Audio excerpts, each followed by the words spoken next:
In today's video, I'm going to teach you how to load and play an audio track in OpenToonz using the X sheet or timeline. We'll start inside your scene with your workspace open. To bring audio into your project, you'll work from the X sheet or the timeline, which are simply two ways of viewing the same sequence of frames.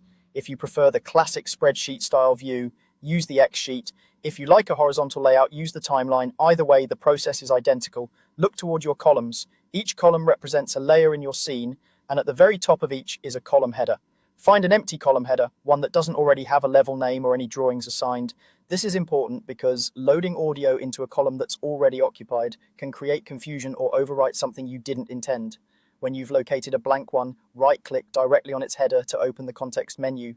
From the menu that appears, choose Load Level.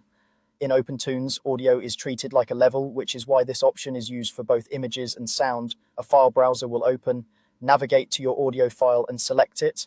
OpenToonz supports several formats, but WAV files tend to offer the best compatibility and the most reliable playback in this environment. If you have a choice, aim for standard sample rates like 44.1 or 48 kHz for smoother results.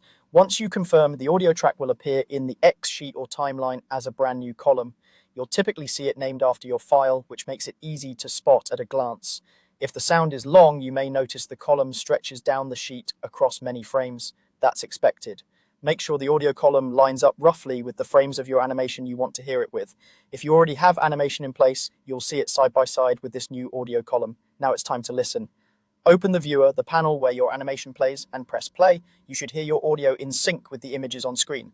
If playback seems choppy, don't worry. That often depends on system performance. Audio will still render correctly even if real-time preview stutters.